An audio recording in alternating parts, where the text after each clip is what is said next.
And our next topic, we're going to go into this. There was an interview on CNN a couple of weeks ago after the Santa Monica shooting. And the reason why we're going to talk about this interview, even though it was a couple of weeks ago, is because Piers Morgan, he interviewed a young man who's in prison who killed his parents.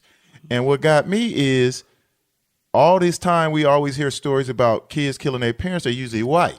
Right. So now, remember I tell you they're going to be painting terrorism black? Yep. You know what I'm saying? Pretty soon now they're going to be, mass shootings getting ready to be painted black pretty soon. Say no matter how many it's white all people everything do negative. The media they got to put a face on a black face like always. Negative. That's one of our theories.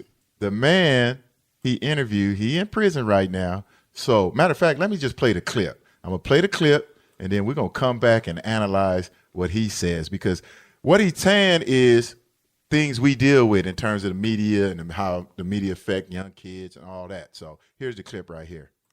Violent video games and crime.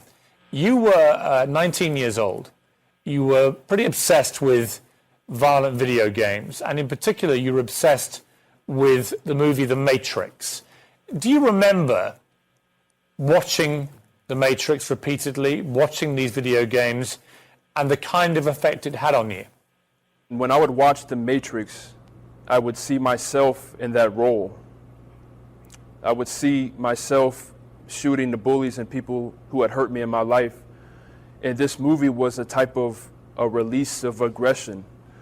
And it made me feel better when I would watch it. So I watched this movie hundreds of times. And I watched it so much at one point that the tape worn out and I had to buy a new one. And the video games were the same, played the same part.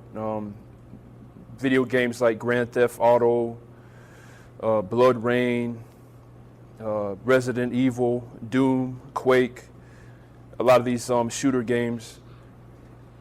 When I would play these games, it did a lot for me mentally, where I could release my aggression with these games.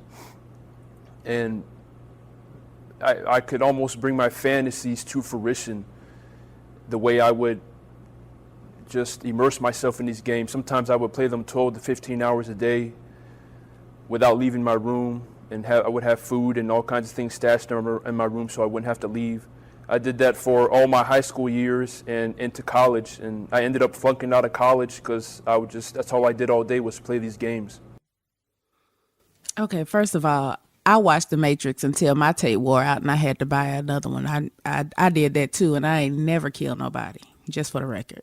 Well, that's the video, because they've been attacking the video game industry, the media has, and now they got to put a face on it first before they tear it all the way down. They want at least to identify with black people.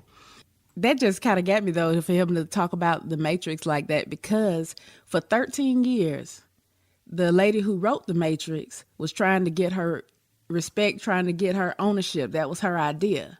And she just got it. So You mean the black lady? The black lady. So as soon as she gets it, all of a sudden, oh yeah, by the way, since a black lady did this, it inspired this boy to shoot his parents in the face. And he's been in jail for 10 years.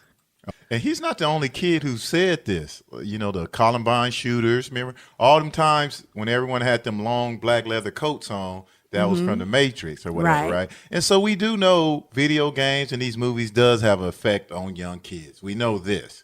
Every time someone feels the same way in the media, when they're telling these stories, a majority of the time they're showing young black kids that it's affecting, even though it's really affecting mostly white kids, because they be the ones who desensitize. Like there's just a story in New Orleans where a 13-year-old boy killed his sister, his 5-year-old sister, a black boy.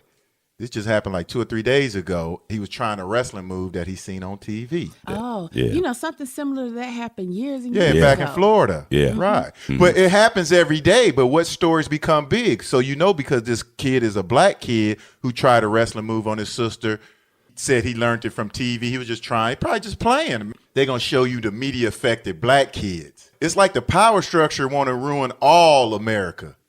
But if they know if they paint certain things black, they won't have to clean it up as much. That makes a lot of sense.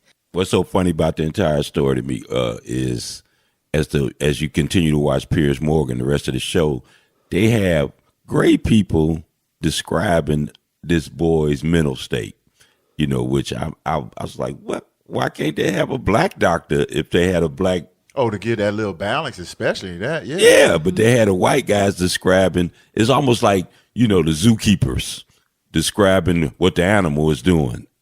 Wow. That's what I felt. No, I was thinking actually on a little bit of a different angle because the story, of course, it's about gun violence, and that has you out front. This young man was adopted, and back in April, the OWN network started airing a reality show with the actress Kim Whitley, used to be on Reno 911 and on Grey's Anatomy, and she has adopted a child, and they showing her life adopting this child and everything. Then in May, ABC Family has a show that's produced by Jennifer Lopez, J-Lo, where you got an interracial lesbian couple raising one of them's biological child, adoptive kids, and foster kids. So here we got another adoption show going on. Then here in May, there's a new show called Family Edition with Leanne Tui, the lady from The Blind Side, the mother that was featured on The Blind Side, where she's helping families to adopt kids, their foster kids, and giving them money and upgrading their houses. So anyway, the whole thing is there's so many shows all of a sudden focusing on adoption. And you just saw, what's his name in the 49ers, the Kaepernick. Kaepernick, right. All right. So you got all these people looking at. He was adopted. Right. He's adopted. So you got all these adopted children, and some of them adopted by white families, some of them by black families, like, oh, hey, they're turning out all right. And you interrupting that whole foster care to jail pipeline. You interrupted that. So the media doing this part to plug up the leak. You get it in people's mind, man, if I adopt this kid, they may cut my throat in the middle of the night or shoot me in the face while I'm updating my Facebook status. It just kind of puts them down there. So what you saying, they trying to stop people from adopting? Or at least adopting. Maybe they trying to stop black people from adopting. Because they could have had a white kid on there. Many of those white kids done killed their parents. That happens almost every day. Almost. White on white crime. Well, at least he learned how to speak while he was in there. He was using fruition. He was using big words during the whole interview. Yeah. That was amazing to me. I was like, wow, okay. Hey, just because you're a murderer don't mean you have to be uneducated. Well, he went to college. That's what he said he went to college. That's right. He dropped out. Off watching games and stuff. But it always gets me is because, like, my perspective is, of course, I know these videos and the media in general has effect on people, but they use these situations and stories to play the cry wolf situation. Like even like in racism, they want to drown you out with so much racism. So when people like us come with real legitimate racism, it's no big deal because it's like, oh, we tired of hearing about that. So that's like what they doing with this thing with they blaming the media again. Oh, here we go. So they keep putting these on here, because who's putting them on? The media. The media. And at the end of the day, they all one big organization. It's only like 5 different companies own 90% of everything you see.